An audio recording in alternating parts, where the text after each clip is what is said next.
Olá, boa noite. Boa noite para o pessoal que está entrando. Vou esperar um pouquinho. Não sei de onde vocês estão chegando, mas aqui em São Paulo chove muito nesse momento. Espero que a conexão nos ajude. Olá, Nath. Bom, pessoal, não sei se é a primeira vez de vocês nessa live. Sou Lia Riso, sou jornalista, sou socióloga.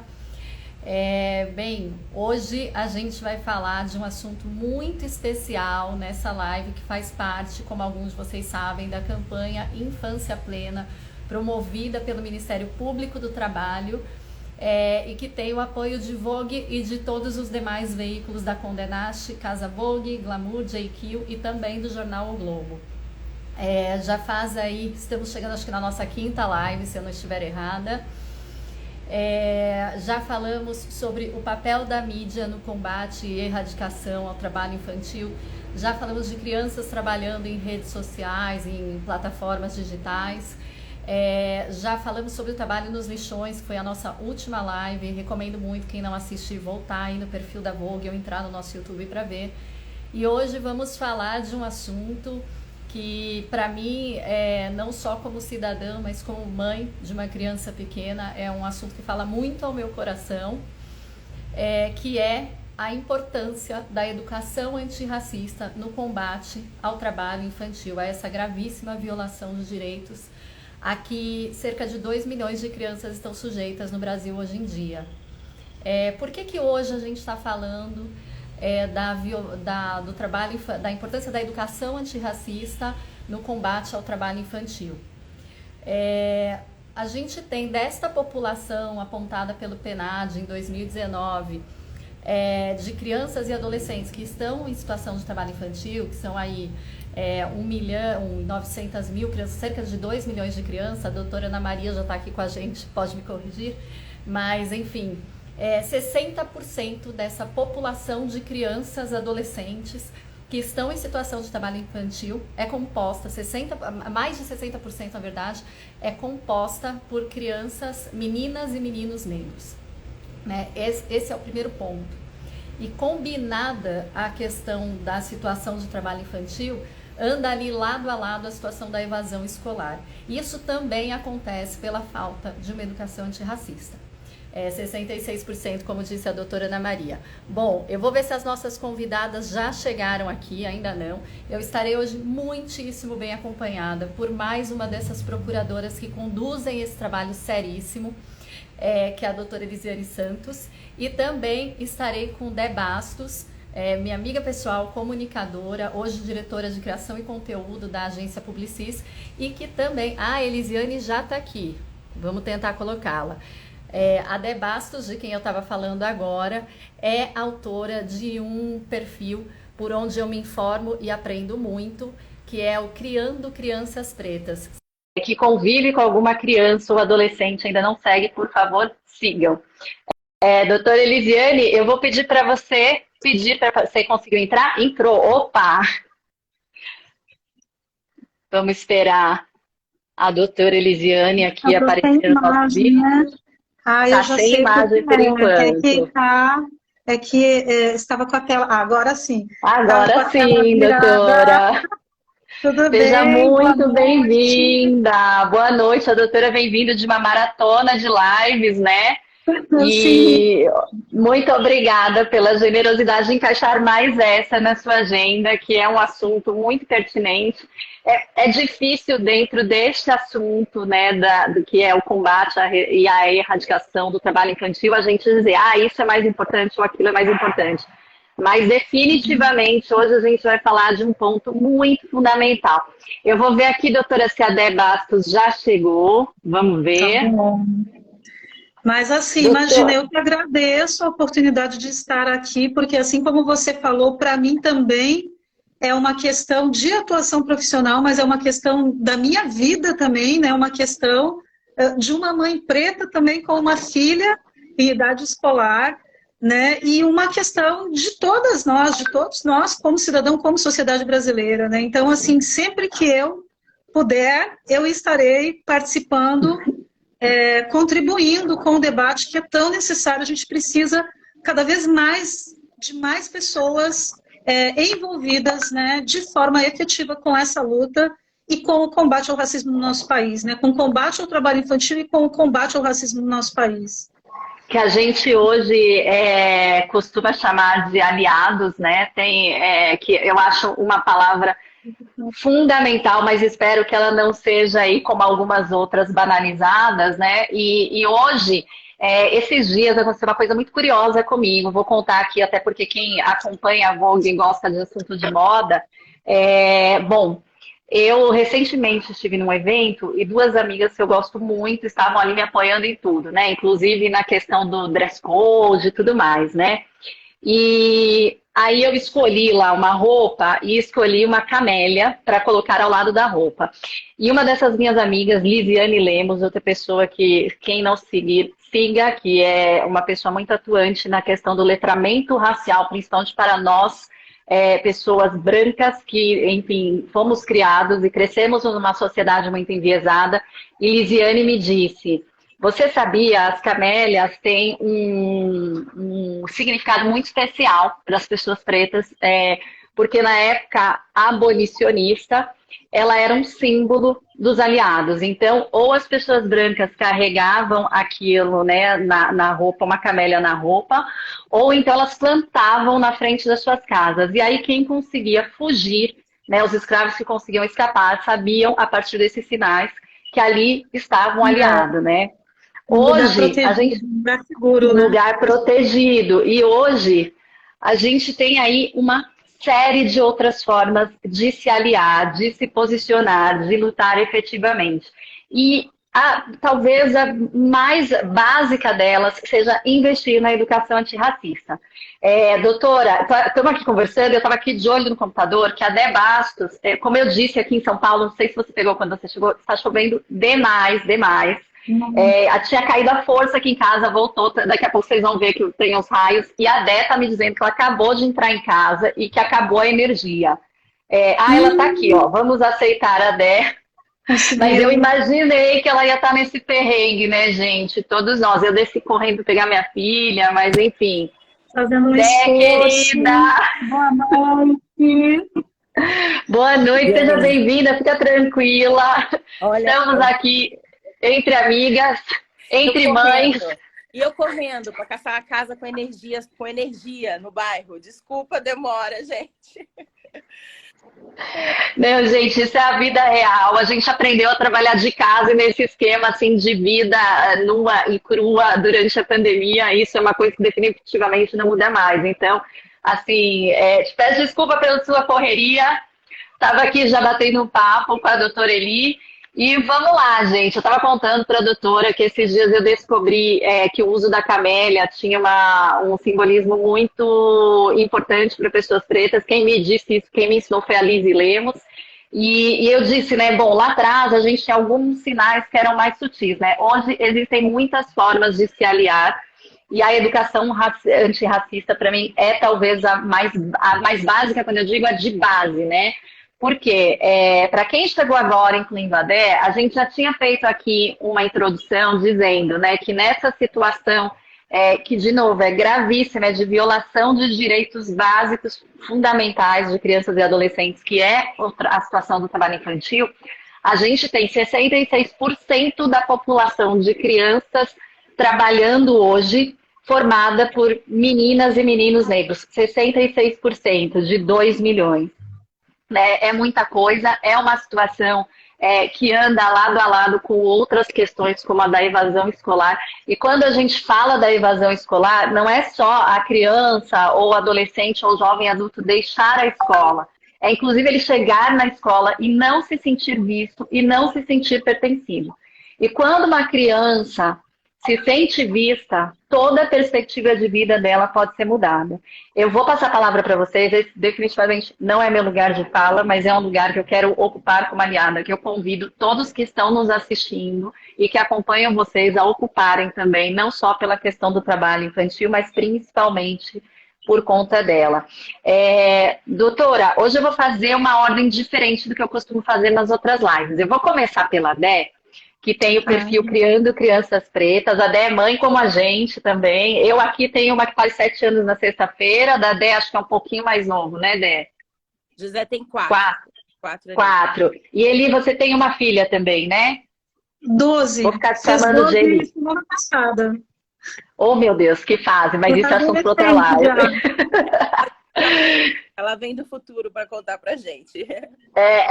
Essa parte você não conta hoje, tá, Eli? Mas vamos lá, né? Do que a gente está falando quando falamos de educação antirracista? A primeira coisa que eu gostaria que as pessoas que estão nos assistindo ouvissem. A gente está falando o que essa conversa toda tem a ver com esse tema, né? No Brasil, a gente não consegue desassociar classe de raça. Então, quando estamos falando dessa população de crianças vulneráveis, ela tem cor. Então, quando a gente está falando de uma educação... Vocês estão ouvindo bem ou tá cortando um pouquinho? Tá cortando um pouquinho, né? Eu tô conseguindo entender o que você diz, né? Que essas crianças têm cor, que é um perfil que tem raça, que tem gênero. Vamos tentar de novo, quando a gente fala nessa situação. De novo, porque é isso, né? Sem energia aqui no 4G. Vamos lá. Se vocês estão vendo, o meu computador tá ligado, tipo, eu tô fazendo o computador à luz. Mas vamos lá.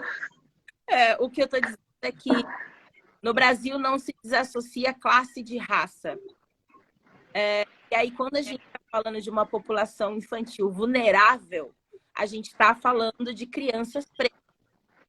A educação racista, ela é uma educação que enxerga crianças pretas como um recorte. Então, quando a gente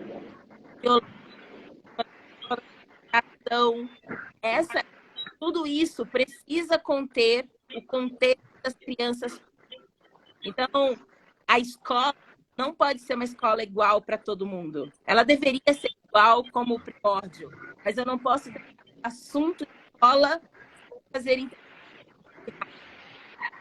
Tá cortando um pouquinho, mas eu consegui entender e eu vou pegar uma parte fundamental, que é o que você falou, né? A escola, ela não deveria ser, né? Mas ela é. E agora, passando a palavra para a doutora Eli, a gente estava falando um pouco, até antes dessa conversa, o Ministério Público do Trabalho tem feito ações nas escolas, a gente vai ter uma live somente sobre esse assunto no próximo mês, em dezembro, mas eu queria que você trouxesse para a gente, a partir da sua experiência como procuradora, mas também como mãe que teve uma filha num colégio onde existiam esforços antirracistas, embora a gente saiba que ainda é pouco, é uma coisa que está começando. Mas conta pra gente, doutora, por favor. Bom, boa noite a todas, a todos, a todes.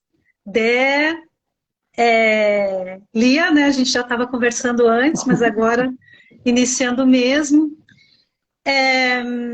Primeiro, eu acho que é importante a gente pensar, né? Não que isso seja o mais importante, mas assim, entender que existe uma lei, que é a Lei 10.639, que exige que todas as escolas públicas e particulares insiram nos seus projetos pedagógicos e nas diferentes disciplinas o ensino da cultura e da história afro-brasileira e indígena também, que foi acrescentado pela Lei 11.645.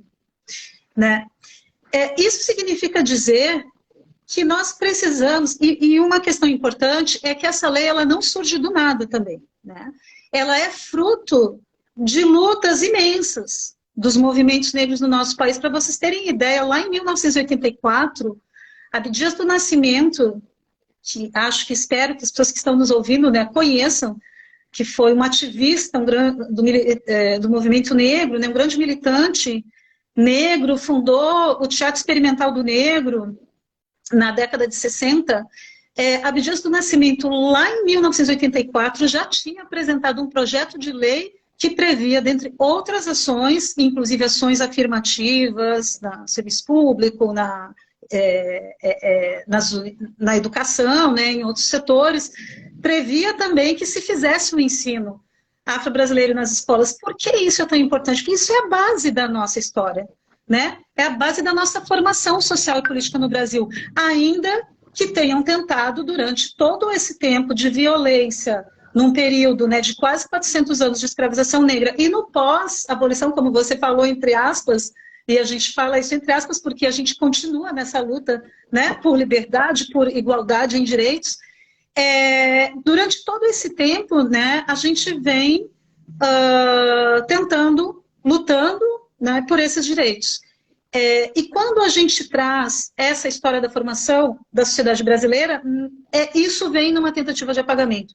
Quando a gente coloca a obrigatoriedade de ensino, é para que isso não seja apenas um aspecto da educação de forma geral. Olha, agora nós vamos aprender sobre a população negra, que inclusive é como muitas escolas vêm dizendo ou pensando que estão fazendo acontecer a educação antirracista e na verdade não estão fazendo, né? Porque o propósito da legislação é assegurar com que todas as crianças, sejam negras ou não, tenham essa história como referencial, como uma história também de protagonismo, como uma história de pertencimento, como uma história de luta, de formação de todos os aspectos que nós temos na sociedade brasileira.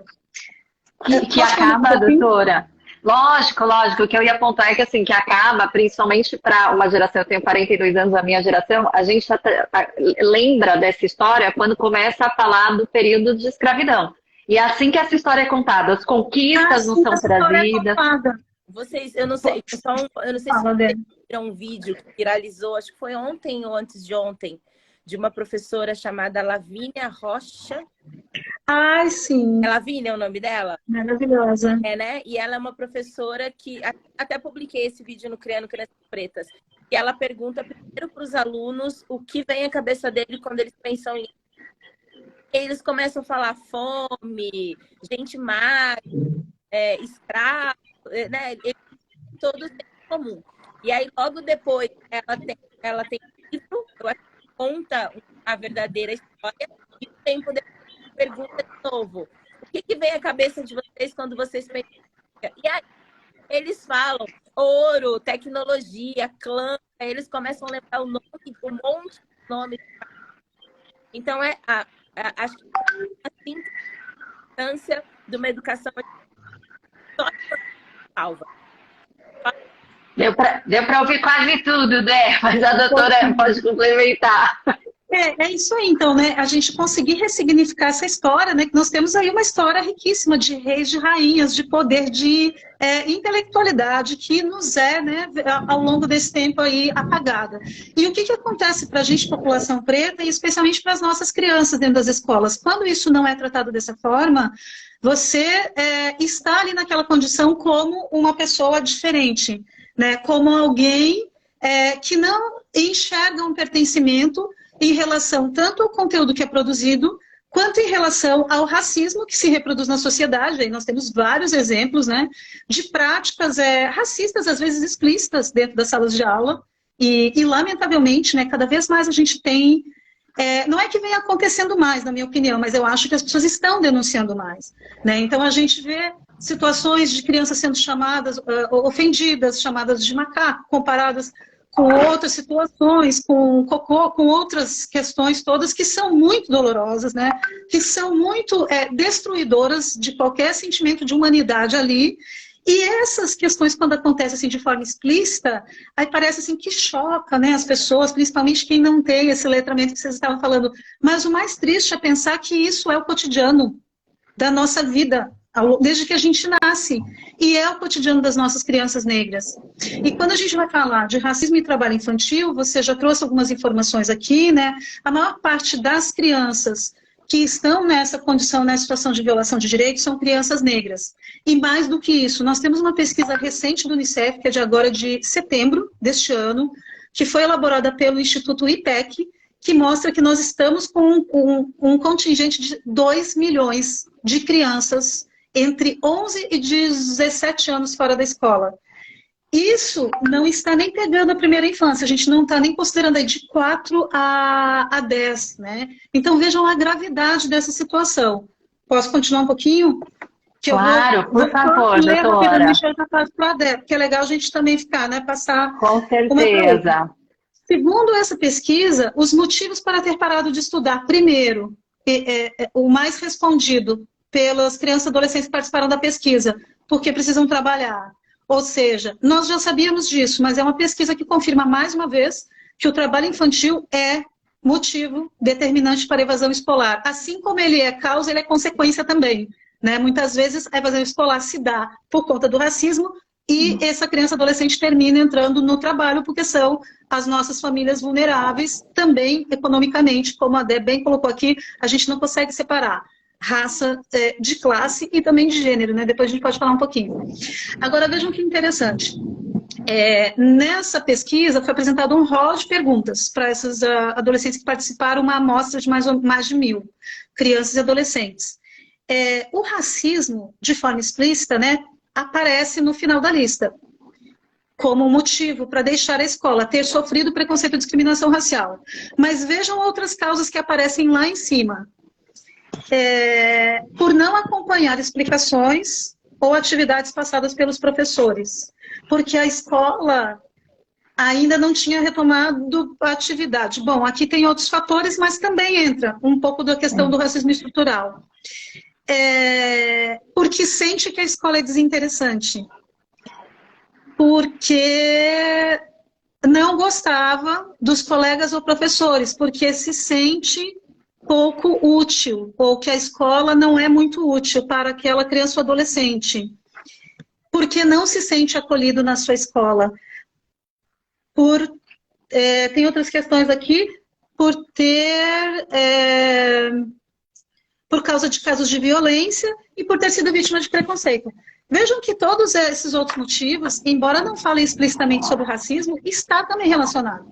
Porque você não se sente presente, você se sente diferente, é aquilo que a gente está falando. Então, o racismo, ele não precisa acontecer na forma de ofensa e na forma explícita. Ele acontece pela ausência de acolhimento, pela ausência de pertencimento, pelo silenciamento do racismo que acontece dentro da escola, que não é tratado como racismo muitas vezes, é tratado só na temática do bullying, e aí você silencia aquela criança negra mais uma vez, né? E todos esses fatores foram apontados aqui por essas crianças e adolescentes que evadiram como causas por ter levado para o abandono da escola. Eu vou passar para a Dé, depois tem mais coisas para a doutora colocou um ponto fundamental também, que é assim, né, gente? Racismo é crime, ponto, né? Então, não é bullying. Né? Bullying é outra coisa. É também, mas é outra coisa, né? Então, assim, e às vezes não só, e faço a minha culpa, às vezes, da forma como a mídia cobre, né? Mas também da forma como os pais minimizam essas situações, né? Dizendo, não, veja bem, ou a escola mesmo tratando como bullying, né? Então, assim, óbvio, ninguém aqui está dizendo, a gente está falando também de crianças convivendo com crianças dentro de uma sociedade onde o racismo estrutural persiste. Mas é importante a gente dar nome aos bois, né? Então, estamos falando de uma questão muito grave que não é de brincadeira, de desconhecimento, né? A gente está em 2022, né? Temos aí já milhões de iniciativas, acesso a muita coisa de letramento racial, então não existe desculpa, né? Vocês me ouvem bem? Tá me ouvimos, Dé. Manda ver. Vamos tentar, gente, uma hora dá. Eu acho que tem uma romantização que a gente faz da escola e ela prejudica muito esse processo. Porque a diferença entre racismo e bullying, ela é tão explícita quando você tem letramento racial. Geralmente o bullying acontece entre as crianças. Grande parte do racismo na escola acontece do corpo diretivo da escola para a criança. Por exemplo, quando você não tem a aplicação da lei durante todo o ano, em todo o material. Então, a Beatriz Nascimento fala que o racismo ele é um emaranhado de sutilezas. E eu gosto muito dessa frase, porque a gente acostumou, depois do movimento do Black Lives Matter, depois de George Floyd, a gente colocou o racismo como se ele fosse só a manifestação de ódio. Aquela bem violenta, né? A fala, quando xinga, quando não. E hoje eu ouvi uma frase da Joana, a Joana maravilhosa, Joana falou que assim, o racismo ele é uma tecnologia. Então ele é tecnologia porque ele é aplicado para oprimir. Então a gente precisa parar de considerar o racismo só essa coisa que a gente vê superficial. Quando a gente vê uma criança que está trabalhando e não está estudando, a gente for pensar o que expurgou aquela criança da escola, você vai chegar no racismo. Ou pela falta de dinheiro, ou pela falta de acolhimento, ou pela falta de perspectiva. Quando uma criança ou um jovem não vê na educação uma perspectiva de melhoria de vida, é porque ele não enxerga. A gente só sonha com o que a gente vê. Se ele não enxerga pessoas como ele progredindo economicamente através do estudo, se ele não tem exemplos, referências, não tem por que ele sustentar aquele sonho. Então é isso. A gente precisa enxergar. Às vezes as pessoas falam assim, mas vocês veem racismo em tudo. É porque, infelizmente, há racismo em tudo. Eu concordo. Posso seguir aqui? No fim? Pode.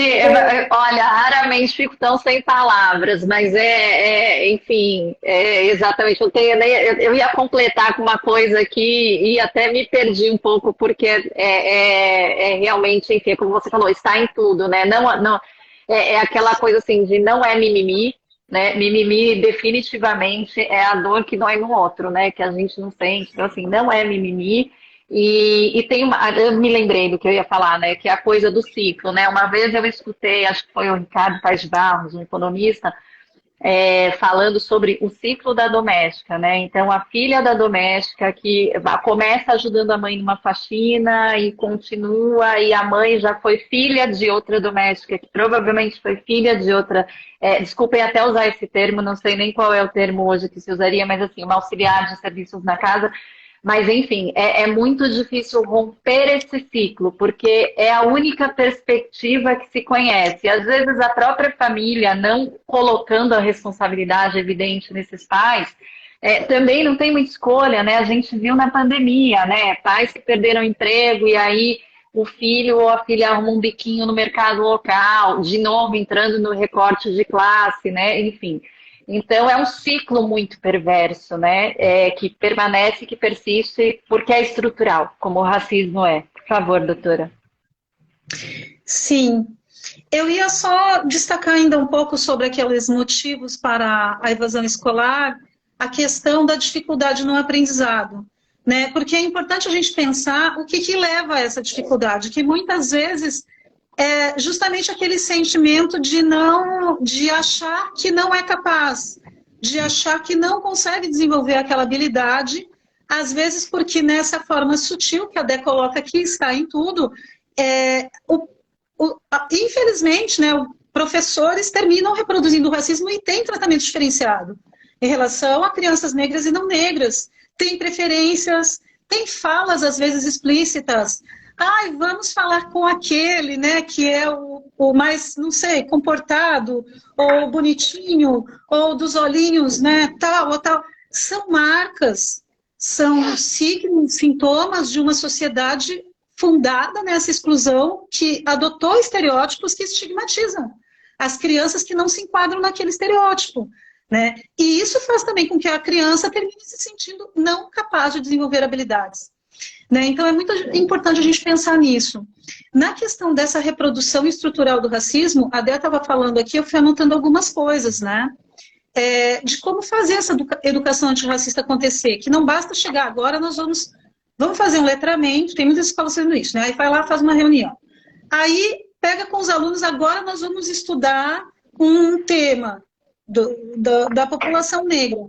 E não é isso. A gente precisa ter representatividade nos livros didáticos.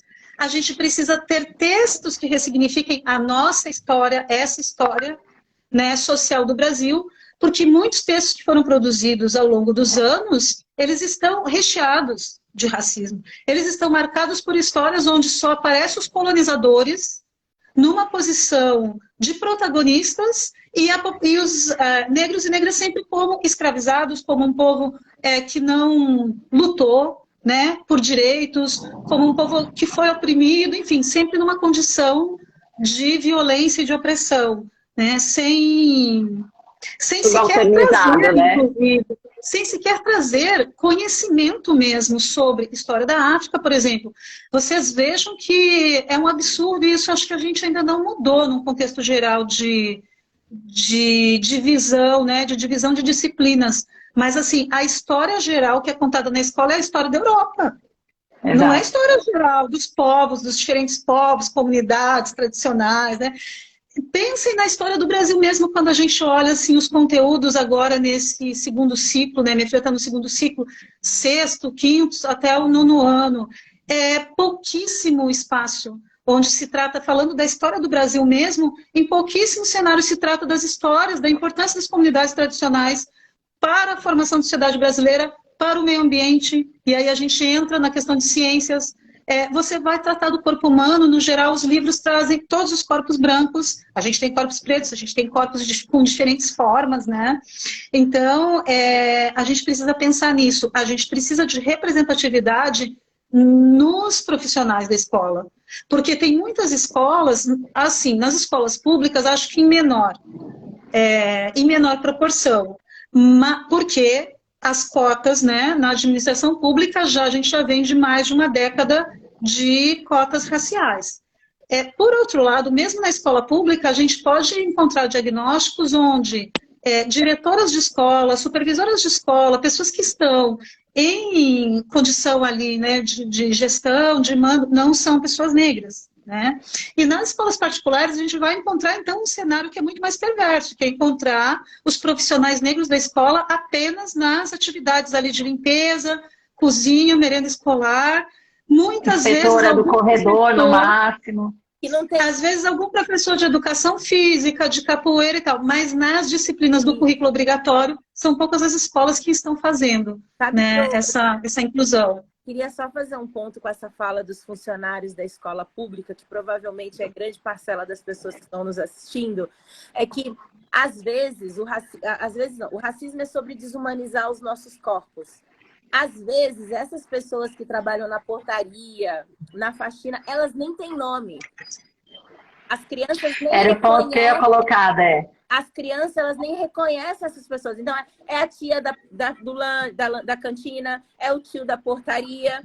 Então, assim, tamanho é. Então, às vezes, a gente tá super se achando letrado, a gente tá super lendo coisas sobre racismo, mas você não parou para prestar atenção que teu filho não dá nome para as pessoas que estão em posição de subalternidade quando elas são negras, porque aqueles corpos, de fato, não importam. Então, assim, eu só queria aproveitar e deixar aqui uma dica de um livro que me ajudou muito nessa pesquisa sobre escola, que é o do silêncio do lar ao silêncio escolar, da professora Eliane Cavalheiro. É uma pesquisa com uma análise muito bem feita de episódios de racismo na escola. E, assim, é isso, a informação está aí. Esse livro é incrível, chama Do Silêncio do Lar ao Silêncio Escolar. Essa live, gente, como todas que a gente tem feito, ela depois vira uma matéria que é publicada no portal da Vogue, né, nos outros veículos da casa, do IQ, o Glamour, Casa Vogue. Então, essas referências também estarão lá. E fiquem à vontade para trazer também, que tem um outro ponto. Eu vou sair um pouquinho dessa temática, mas vocês, claro, podem voltar, que eu me lembrei de uma situação que um dia surgiu no meu grupo de mães de colegas da faculdade, onde, né, num claro reflexo de tudo que a gente está dizendo, eu acho que eu tinha 2 ou 3 colegas negros, e a esposa de um deles está nesse grupo, tem uma filha negra, e a discussão que se começou foi quando começar a falar com crianças sobre isso, né? E aí, óbvio, né, cada um ali bota seu ponto de vista, e uma das coisas que surgiu foi... sabe quem faz essa pergunta? Quem tem a escolha de ou postergar ou de não falar. Então, não existe essa resposta, né? Porque eu que tenho uma filha que é, né, o meu estereótipo, posso me dar o luxo de fazer essa pergunta, quando, na verdade, a Dé com o José, a doutora Elina, o seu nome da sua filha, perdão, e essa minha amiga com a Lorena, nunca teve essa escolha, né? E isso que essa mãe trouxe ainda uma família interracial, né?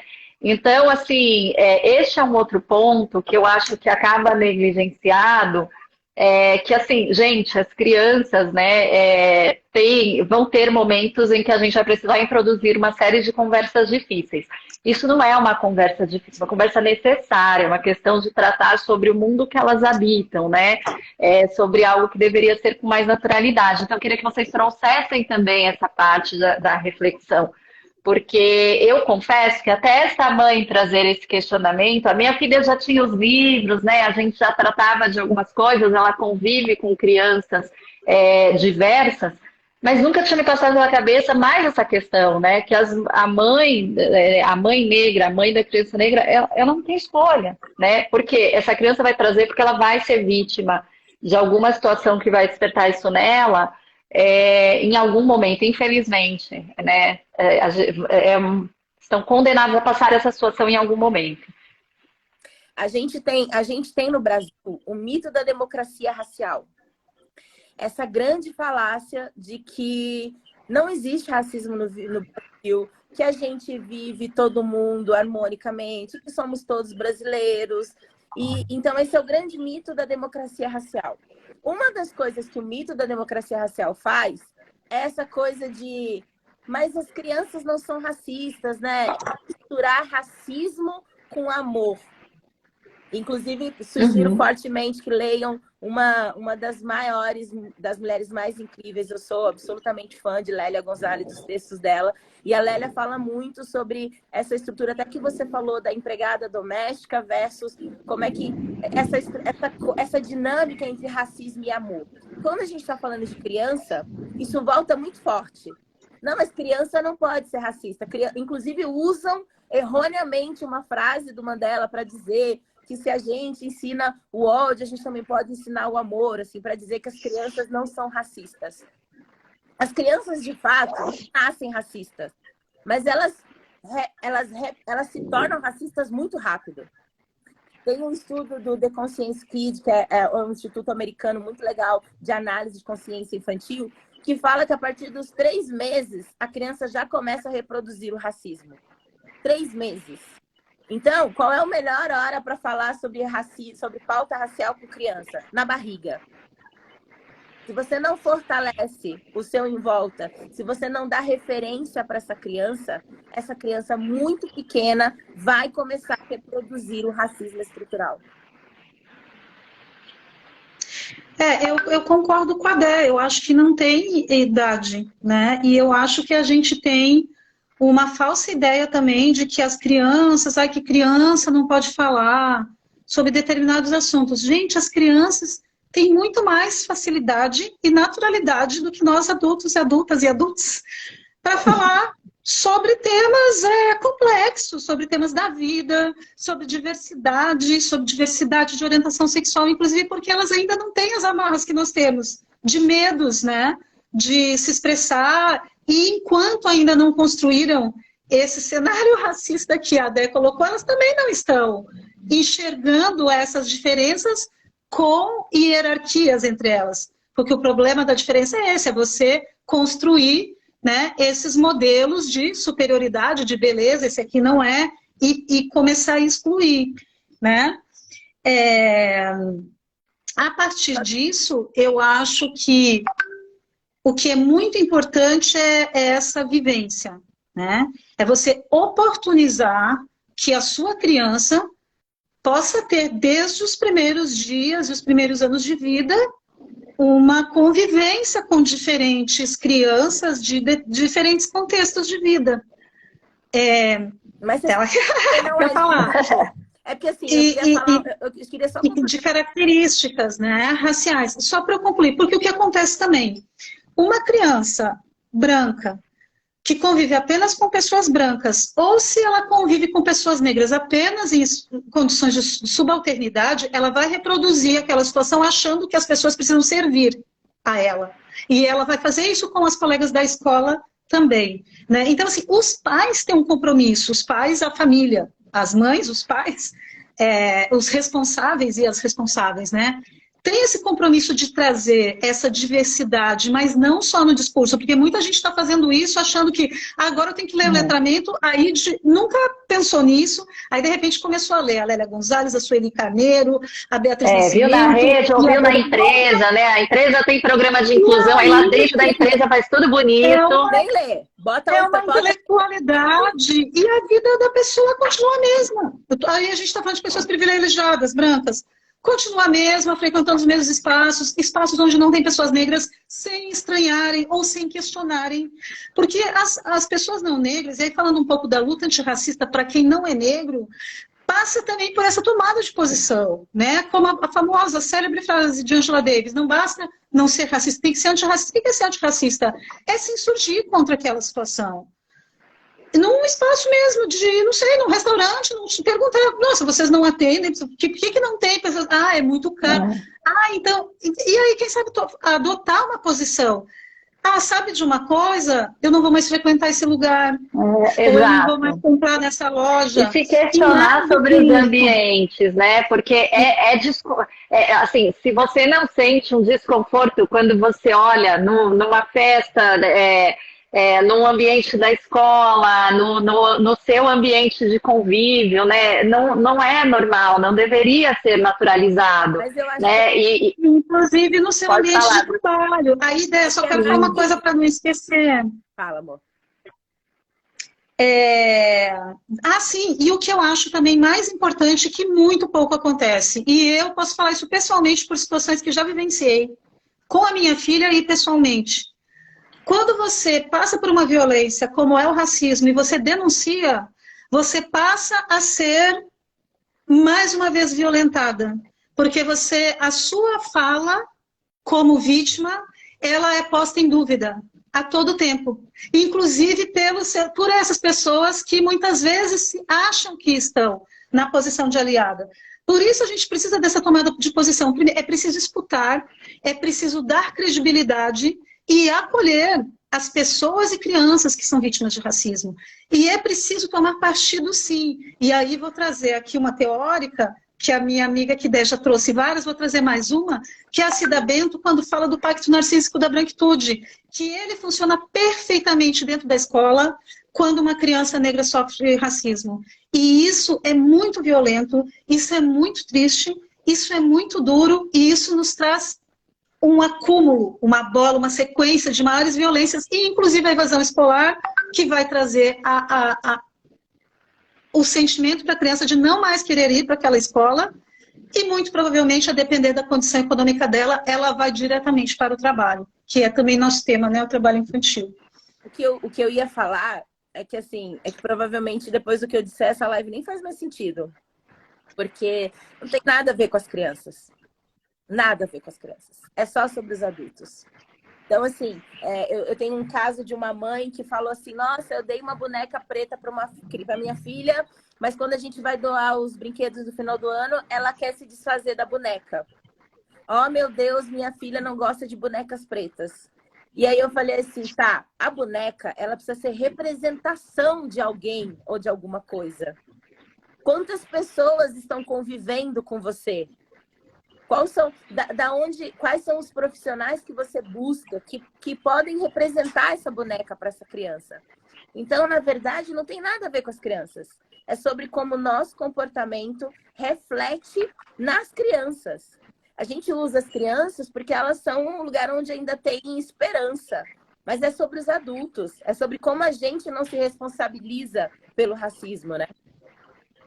Até porque a gente tem mais poder de ação e de escolha. A gente tem poder de ação e de escolha. A gente escolhe pelos nossos filhos. Então, eu queria até retornar essa parte que a doutora Eli falou, né, da coisa que tem algo muito simples, por exemplo. A gente, como uma figura pública, que às vezes vai em evento, vai fazer uma live, vai conversar, 2022, né, gente? Já está mais do que na hora de não ter eventos sem representatividade. Não estamos falando de ter, né, uma pessoa negra, uma pessoa trans, porque isso que aqui a gente não vai entrar nas interseccionalidades, mas a gente sabe que as camadas de violência vão aumentando conforme você faz parte de mais grupos minorizados. Então, você ser uma pessoa trans, uma pessoa homossexual e negra, e questão de classe, é tudo pior, são múltiplas camadas de violações que você está fadado a sofrer.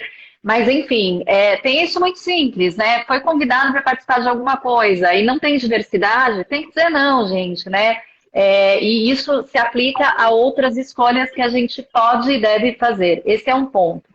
Outra coisa que eu queria colocar aqui, e até parte de uma experiência pessoal que eu vivenciei, né? A gente está falando muito sobre crianças e jovens e adolescentes, e jovens adultos eu incluiria nesse caso, né? Porque ali pelos 17 anos eles começam a ser tratados como jovens adultos.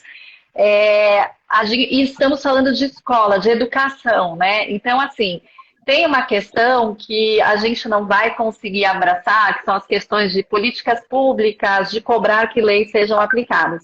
Mas tem o nosso de cada dia que a gente pode fazer de alguma forma.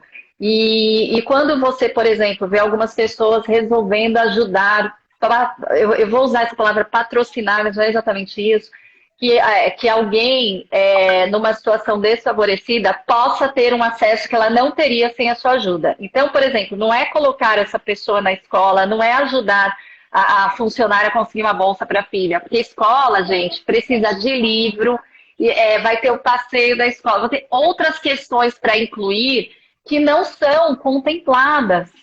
Então, quando a gente fala de ser aliado, estou trazendo essa situação que, assim, não é fazer o básico, né? Que é trazer mais gente para o seu convívio, que é prestar atenção no seu ambiente, que é fazer mais escolhas. Existe e precisamos ir além. Né? Eu vou passar de volta a palavra para você, doutora. Só vou comentar com vocês que a gente está aqui nos 40 e tantos minutos de live. Se vocês tiverem disponibilidade, eu gostaria de ficar mais um pouco, passar um pouquinho do nosso tempo, porque a gente teve as questões da Dé, chegou aí correndo, agora a gente está ouvindo. Então, se vocês estiverem dispostas, a gente fica mais um pouquinho aqui, estiverem dispostas e disponíveis, tá, gente? Mas vamos lá, que eu acho que ainda tem coisa para falar. Para você, sempre. Para mim, ok. Até porque está passando muito rápido, né? Sim, tá passando. A gente já sabia que isso ia acontecer, né, doutora? Bom, a gente já sabia, mas vamos lá. Das políticas públicas, e voltando um pouco para o trabalho infantil e a conexão, né, entre trabalho infantil e racismo, acho importante também a gente deixar isso assim destacado, que a permanência da criança na escola, a permanência com frequência e aproveitamento, né, claro, ela é fundamental para a prevenção ao trabalho infantil, né, e claro que a gente está falando aqui das condições das famílias mais vulnerabilizadas. Isso juntamente com outras políticas públicas, né, que você mencionou, porque a gente não dá conta só com essa estratégia, com essa medida, por isso o trabalho infantil é uma questão muito complexa da sociedade, né? A gente precisa de políticas de trabalho, de geração de renda para as famílias, para as mulheres negras, porque é um grupo que aí, trazendo interseccionalidade também, é mais afetado pela condição de trabalho precarizado. Em muitas famílias do trabalho infantil, nós temos essa composição de mulheres mães solo, que é um problema nosso também, né? Quer dizer, problema nosso não mas muitas famílias monoparentais, né? Exatamente. Da solidão da mulher negra. O que eu queria colocar é que a gente tem essa esfera de atuação e atribuição do Ministério Público também, né? Do Ministério Público do Trabalho. E aí, pensando nas questões que acontecem dentro da escola, tanto relacionadas à vulnerabilidade das famílias, quanto a essa não implementação da Lei 10.639, elas podem e devem ser denunciadas, né? Não só os casos de racismo explícito, que terminam indo para a esfera da atuação criminal, né? E às vezes não vai, porque também é um ambiente onde há muitas dificuldades ali de levar essa situação adiante, mas eu vejo também como um ambiente, uma possibilidade de esclarecer aqui a sociedade e as famílias, principalmente estão nas escolas, para fazerem essas denúncias, né? No Ministério Público Estadual, que é quem fiscaliza o cumprimento da Lei 10.639, né? Então, assim, claro, e de repente vai dizer, mas se já tem a missão de fiscalizar, por que não faz? Ou será que não está fazendo? Deveria estar fazendo. Mas no momento em que as denúncias chegam, quanto mais denúncia chega, também é uma forma de cobrar, né? Olha, Ministério Público estamos cobrando a implementação da lei. Na minha escola não tem professores negros. Na escola da minha filha sofreu racismo e eles não sabiam como lidar com a situação. Não tem uma...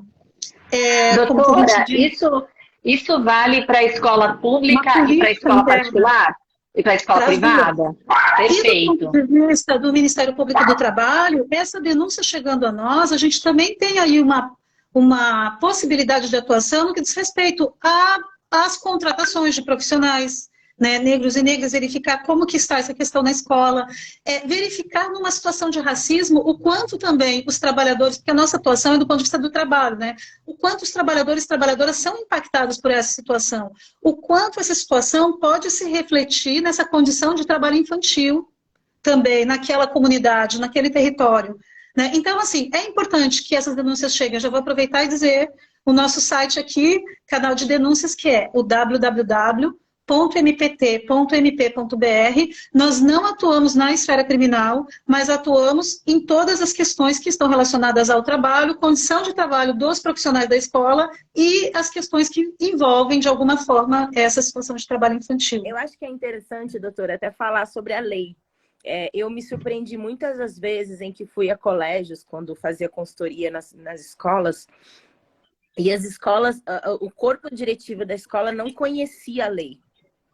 Então, acho que é interessante a gente falar de como a lei 10.639, depois foi atualizada com a lei 10.635, que era justamente, ela diz que a cultura afro-brasileira e indígena precisa estar em todo o universo escolar, das escolas públicas e privadas.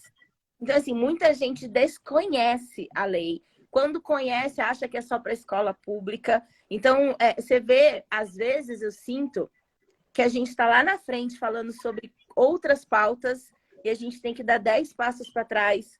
A lei está fazendo quantos anos, doutora? 30? É de 80 e... Não, 2005. 2005. A lei... 2009 depois. Então, a lei está fazendo... a lei já tem aí mais de 10 anos. 84 foi um primeiro projeto. O primeiro projeto, isso. Mas a conversa está desde 84. A lei está aí há mais de 2005. A gente está em... A lei já está aí há mais de 10 anos e ainda tem muita gente que desconhece. Então, sim, a gente precisa, às vezes, falar o óbvio. Então, é isso, assim, contemplar... É melhor falar da lei, dizer o que a lei contempla de uma forma, às vezes, até mais didática mesmo. Sim. E aí, pegando o gancho aqui, falando um pouco mais da nossa atuação, a gente também tem a atuação direcionada à exigência, né, de políticas públicas, que é da responsabilidade do município. Então, no enfrentamento ao trabalho infantil, a gente vai trabalhar em 3 frentes, né? Na frente da educação, que é esse trabalho nas escolas, que você falou no início, e a gente chama o projeto Resgate à Infância nesse eixo, a gente chama carinhosamente de MPT na escola, que foi o que originou o projeto como um todo, e a gente faz esse debate sobre o trabalho infantil, e a gente agora inseriu também as questões de raça e gênero no enfrentamento ao trabalho infantil. Uma outra frente de atuação nossa é essa frente de acompanhamento, de mobilização, para que o município cumpra o seu papel, né, na efetivação de políticas públicas. É claro que nem sempre se consegue uma ação efetiva, mas por conta de vários cenários políticos, às vezes, como nós tivemos nos últimos anos aí, de cortes orçamentários, né, e espero que num novo cenário político consiga se retomar a pauta de avanço na efetivação desses direitos, na efetivação dos direitos sociais. Inclusive, já foi anunciado que o programa Bolsa Família vai estar articulado novamente com a matrícula e aproveitamento escolar, né? Isso é muito importante porque reflete diretamente no enfrentamento do trabalho infantil. Então, quando a denúncia chega ao Ministério Público do Trabalho, a gente vai ter essas diferentes possibilidades de atuação. E uma terceira possibilidade de atuação que diz respeito à profissionalização, e aí vai abranger aqueles adolescentes com mais de 14 anos que podem ser contratados, né, como aprendizes na aprendizagem profissional e que é uma obrigação das empresas, e todas essas ações estão conectadas, né? Então, sempre isso, de alguma forma, ela vai se refletir em ações e atuação do Ministério Público no enfrentamento ao trabalho infantil, que vai terminar passando também pela análise das questões raciais. Tem uma coisa, Lia, que as pessoas podem estar se perguntando, o que eu tenho a ver com isso, né? Tipo, onde é que o trabalho infantil impacta a minha vida? Ainda mais se eu sou uma pessoa preocupada em diversos sentidos, né? Quando a gente fala de trabalho infantil, quando a gente está falando de corte racial, a gente fala de futuro. A gente está falando de que se a gente não constrói agora a base de a gente nos próximos anos, a gente vai colher mais mesmo. Se essa molecada está na escola, se essa molecada não está preparando, a gente continua líderes que representam outro tipo de futuro. Sabe? É sobre futuro essa conversa. Não, existe. A gente falou muito sobre isso, né, na primeira live, que teve a participação da Cecília Oliveira, que é do Instituto Fogo Cruzado, maravilhosa. E a Cecília trouxe esse ponto do custo para a sociedade, de negligenciar essa situação. E que, assim, a gente trouxe no início dessa live alguns números, né, de acordo com a última PNAD, mas a gente sabe que eles devem ter crescido, né, doutora? Porque com o cenário que a gente enfrentou a pandemia, o Brasil foi um lugar onde as escolas, não sem motivo, ficaram fechadas por mais tempo, né? E depois a gente sabe que o retorno é muito difícil, né? Por uma série de consequências dessa situação. Então, essa é uma situação extremamente dramática e cujo custo social a gente vai sentir lá na frente já de qualquer modo.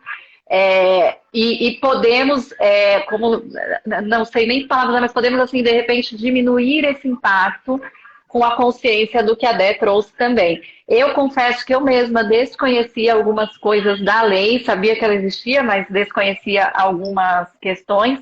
E a gente vai ter no mês que vem, eu já falei em algum momento dessa live, mas tem algumas pessoas dizendo, caí de paraquedas, estou amando, que chegaram agora, enfim, tem como assistir essa live, fica gravada depois. Mas a gente tem no mês que vem uma nova conversa sobre MPT nas escolas, a doutora já deu spoiler aqui, mas, enfim, o que é muito importante é a gente se atentar, né, entre tudo que foi dito aqui, além daquilo que pareça óbvio e que deva ser muito cansativo para vocês repetirem a exaustão, porque todos os dias a gente vê um caso novo, isso do que chega na mídia, né, fora o que a gente, né, aquela dor que se cala, enfim. Então, embora seja muito exaustivo, a gente viu nesse conteúdo o que fazer como indivíduo e também o que você pode fazer para movimentar outros instrumentos. Porque algo que a gente vem falando desde a primeira live dessa campanha é que essa é uma iniciativa, uma ação do Ministério Público, mas não é de maneira alguma uma batalha em que um órgão vai conseguir, né, enfrentar e erradicar sozinho, né? Demanda um conjunto de esforços. Acho que a gente tem uma perspectiva, como a doutora trouxe aí, esperançosa, né? Sabemos que os danos são muitos, mas que a gente, né, hoje tem também muita esperança para que as coisas se resolvam, mas precisamos fazer nossa parte, né? Precisamos atuar efetivamente, né? Sair do discurso dentro da empresa, porque eu sei que envolve muita gente que nos assiste, está aí em empresas que têm programas em prol da diversidade, né? Mas não é na corporação que a gente vai resolver, como a Dé falou. Queridas, são quase 8 da noite, Dé muito cansada, a doutora também tem a filha aí para olhar. Queria que vocês deixassem uma última mensagem, e não só na pessoa jurídica, por assim dizer, mas na física também, porque esse definitivamente, embora essa seja uma responsabilidade de todo mundo, de todo o mundo, não é meu lugar de fala, tem dores que eu só posso imaginar. Então, gostaria muito que vocês deixassem uma mensagem para quem está nos assistindo, porque eu sei que tem pessoas aqui que estão comentando que já sofreram algum tipo de violência nesse sentido. Inclusive, eu trouxe o assunto do trans por conta de um comentário que subiu aqui para mim. E como mães também, queria que vocês deixassem um recado para nós. Começa por você, né? Passo a palavra final para a doutora. Eu gostaria de ouvir a doutora primeiro. Posso? Desculpa. Pode. Eu aprender com a doutora. É bom, porque a Dé fez uma provocação ali. Eu quero fortalecer a sua fala quando você disse o que as pessoas estão pensando. E aí eu queria trazer a lembrança também, uma frase muito conhecida de nós, que é do Movimento Negro Unificado, e a Coalizão Negra por Direitos reatualizou essa frase nos últimos anos, que que com racismo não há democracia. E eu diria que também com o trabalho infantil não há democracia, porque nós, como sociedade, estaremos negando o direito à infância para uma parcela da população infantil brasileira. Né? E Uma isso parcela não pode ser grande, né, naturalizado. doutora? Uma parcela grande. Uma parcela grande. E essa violência ela não pode ser naturalizada, porque isso é a própria desumanidade. Né? É perpetuar esses ciclos de violência, de opressão, de desumanização, né, da nossa população negra e também de outros grupos historicamente discriminados, e não por outro motivo. Nós temos na nossa Constituição Federal, que é uma Constituição fruto da luta dos movimentos sociais, fruto da luta da sociedade brasileira, que num cenário ali de disputas, conseguiu afirmar, olha, nós queremos esses direitos e vamos lutar por eles, para que eles estejam protegidos. E a nossa Constituição traz no artigo 227, que é dever do Estado, da sociedade e da família assegurar proteção integral a crianças, adolescentes e jovens. Então, esse dever não é só da instituição Ministério Público do Trabalho, é também da instituição, é meu dever como Elisiane, pessoa, cidadã, que faz parte da sociedade brasileira, é meu dever como mãe, é dever de cada uma de nós que está aqui assistindo, porque nós queremos uma sociedade justa, igualitária, com igualdade de oportunidades para todos, todas e todes, com garantias de direitos básicos, de direitos sociais para todas, todos e todos. Então, nós não podemos seguir com infâncias ceifadas, infâncias, né, faceladas. A infância tem que ser um direito de todas as crianças. É isso, agradeço muito pela participação, deixo essa mensagem, exerçam a cidadania, denunciem. O telefone também diz que denúncia para situações de trabalho infantil e qualquer violação de direitos humanos é o Disque 100. O site do Ministério Público do Trabalho, já falei aqui, nós temos também a possibilidade de encaminhamento de denúncia por um aplicativo que se chama Pardal MPT. É só entrar lá no celular e baixar o aplicativo. Muito obrigada, boa noite a todas, a todos e todas, mais uma vez, e seguimos na luta. Não tenho muito mais para dizer depois dessa aula. Só digo que não é sobre os nossos filhos, é sobre as nossas crianças. Porque como sociedade, todas as crianças são nossas. Toda vez que o nosso Estado falha com uma criança, a gente falhou como sociedade. Então, se a gente não sair de um lugar de culpa e ir para um lugar de responsabilidade, se a gente não sair das nossas histórias individuais e entender a importância de um coletivo, a gente não vai construir um futuro diferente do que a gente está colhendo. Então, é isso. Eu pouco falo hoje em dia sobre essas questões, mas queria agradecer o convite muito especial da Lia. Lia, eu vou proibir você de parar com essa mania de falar de lugar de fala. Todo mundo tem um lugar de fala. Tá vendo? Eu falei antes de você entrar que eu aprendo com você todo dia. Ana, e mais importante, não tão importante quanto o lugar de fala, é o lugar de ação. O lugar de ação de uma jornalista branca num veículo dessa grandeza, em que traz essa conversa para a pauta, ele é muito importante. Então, a gente precisa sair desse lugar e tomar as rédeas dessa narrativa. Só a gente pode construir o futuro que a gente tanto almeja, sabe? Então, é isso. Bora pro pau. Bora cuidar das nossas crianças, porque só há esperança nelas. Vamos esperançar, né? Trazendo o Paulo Freire aqui para fechar, esperança com ação. Tem um ditado iorubá que diz que a esperança é o pilar do mundo. Se não tem esperança, tudo desmorona. Isso aí, meninas. Ó, me deixaram sem palavras mais uma vez. Mas, enfim, que bom, porque o protagonismo tinha que ser de vocês. Bom, muito obrigada, doutora. Muito obrigada, Dé. Duas mulheres imensas e inspiradoras. Eu espero, de verdade, encontrar vocês em mais papos. A gente teve aí Eu fico aqui olhando os numerozinhos, né? De acordo com as outras lives, fica a sensação que menos pessoas entraram, porque, gente, de novo, em São Paulo, né, tava um caos. Teve muita gente que chegou no meio do caminho, mas foi tudo muito elogiado. Eu vou até ler para vocês, é uma coisa que geralmente eu não faço, ó, é dever nosso proteger e defender as crianças, tema importantíssimo, chega de trabalho infantil, parabéns pela live, caí de paraquedas, mas estou amando muito enriquecedor, é uma pauta muito relevante.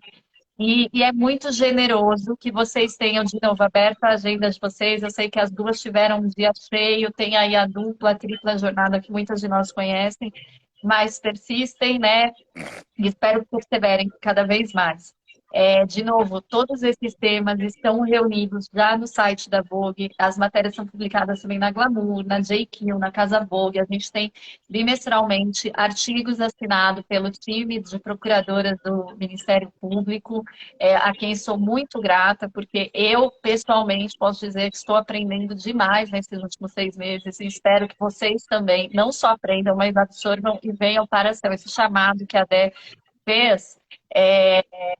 Quando a gente sente esse chamado e atende a ele, não é confortável, a gente em algum momento pode se constranger com a gente mesmo, mas assim, gente, errar a gente erra, privilégio se erra. O que a gente não pode fazer é sentar em cima dele e não usar, de novo, para que essa sociedade se torne uma sociedade onde todos alcancem, né?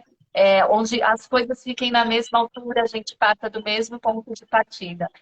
Isso é o que eu desejo para minha filha, para os filhos de vocês, para as filhas de vocês, para as nossas crianças, como disse a Dé. De novo, muito obrigada. Boa noite, pessoal. Não deixem de ler. Quem chegou no meio, assista novamente. Assista de novo ou volte para assistir, enfim. Mas muito obrigada mesmo, meninas. Foi transformador. Bora que dá. Vamos aproveitar essa onda de... Obrigada. Não é não, doutor? Boa noite. Bora que dá. Vamos lá. Boa noite. Tchau, tchau. Vamos em frente, sempre em frente. Sempre, Nem um gente. passo atrás. E juntas. Ninguém vai ficar pelo caminho. Tchau, tchau.